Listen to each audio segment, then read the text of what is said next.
Nguhaye ikaze na nshuti mvamwe Meta TV, ndagushimiye cyane wahisemo kubana natwe, by'umwihariko wakoze subscribe, ndagushimiye cyane. Ni buri mushya ariko kuri channel, ndagusabye ngo nawe ubanze ukore subscribe kugira ngo tujye tubasha kwibanira mu biganiro byacu byose. Nkuko twabyemeje kubagezaho inkuru zidasanzwe zirimo utuntu n'utundi, urukundo, ibyegeranyo.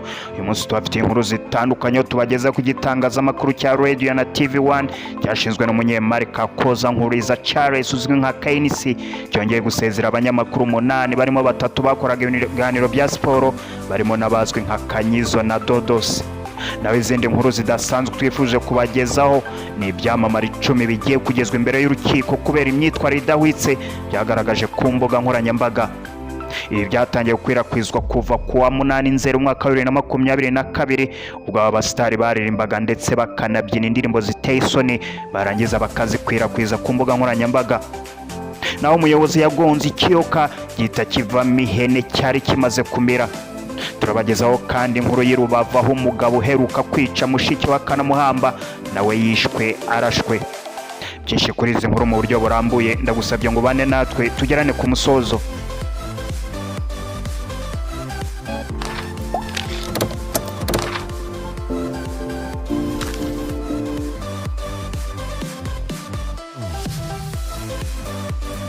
Ndagushimiye cyane kandi nguhaye ikaze nanone.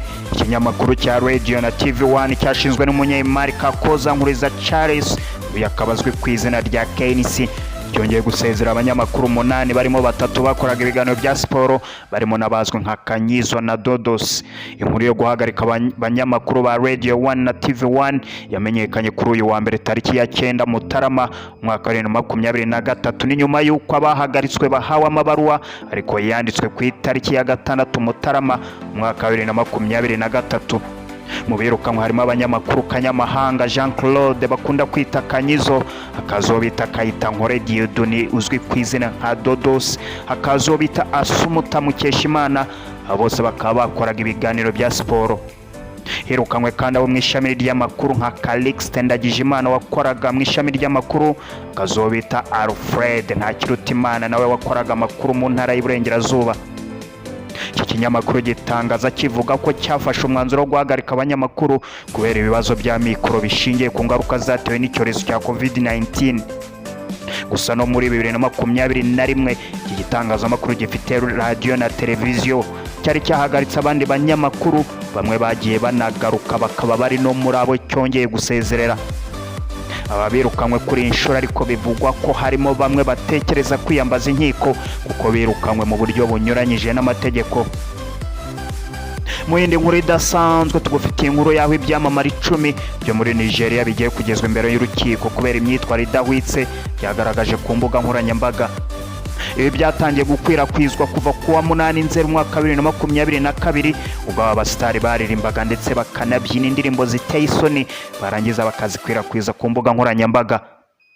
Nkuko byatangajwe na Jibo Ibrahim ushinzwe ubutabera mu majyaruguru ya Nigeria, yabwiye ibiro ntaramakuru ya AFP dukesha inkuru ko abagabo 4 hamwe n'abagore 6 bagize uruhare muri iki gitaramo cyacishijwe ku mbuga nkoranyambaga.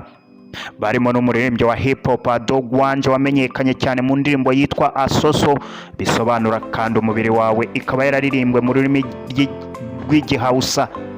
Iyi ndirimbo ngo yakuruye ibyamamare bituma babyina ku buryo buteye isoni kandi babishyira kuri internet.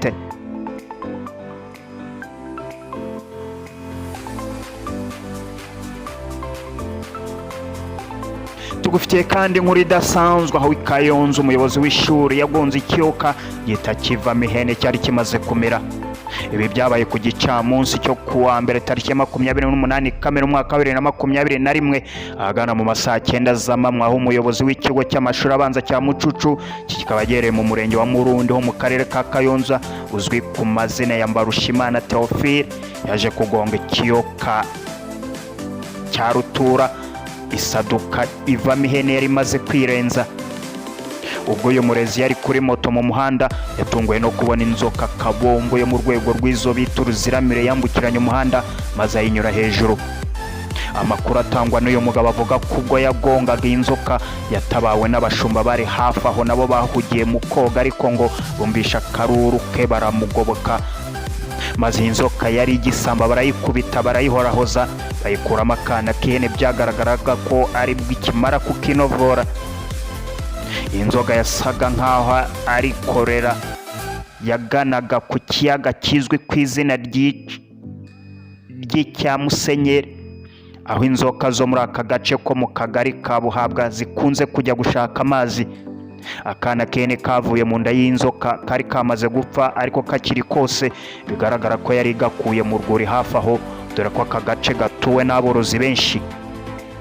Mu kiganiro ku murongo wa telefone urubuga rwa mizero.com rwagiranye na Mbarushimana, yavuze ko nubwo iyi nzoka igaragara nk'aho ari kabombo, ariko n'ubundi aka gace gasanzwe kabonekamo inzoka nini. Gusa ngo nta bwoba budasanzwe byamuteye, kuko ngo yakomeje akazi ke ka buri munsi, ndetse mu masaha iyi nkuru yanditswemo n'ubundi akaba yavaga ku kazi ataha.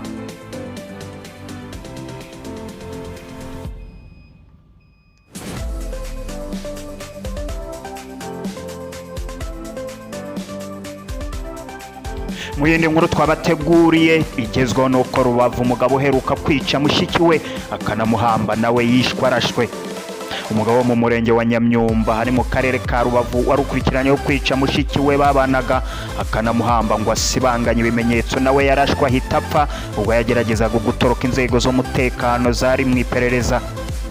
Ibi byabaye ku wa gatandatu tariki ya 7 Mutarama, nibwo uyu mugabo yarashwe n'inzego z'umutekano ubwo zari zimujyanye ahabereye iki cyaha kugira ngo zikore iperereza. Uyu mugabo wari ujyanywe n'inzego ngo azereke igikoresho yakoresheje muri ubu bwicanyi yakoze, yageze mu nzira ashaka kwirukaho gukora icyari kimujyanye ahita araswa agwaho. Ubwicanyi yarakurikiranyweho bwabaye muri iki cyumweru butahurwa ku wa gatatu tariki ya 4 Mutarama mu mwaka wa 2023, ubwo habonekaga umurambo wa mushiki we yari yishe agahita amuhamba mu rugo babanagamo mu rwego rwo gusibanganya ibimenyetso. Ndagushimiye cyane utahwemye kubana natwe. Byinshi kuri izi nkuru mu buryo burambuye nawe ushaka kuzimenya twakurangira urubuga rwa mizero.rw, akaba ari zoho dukesha izi nkuru zitandukanye.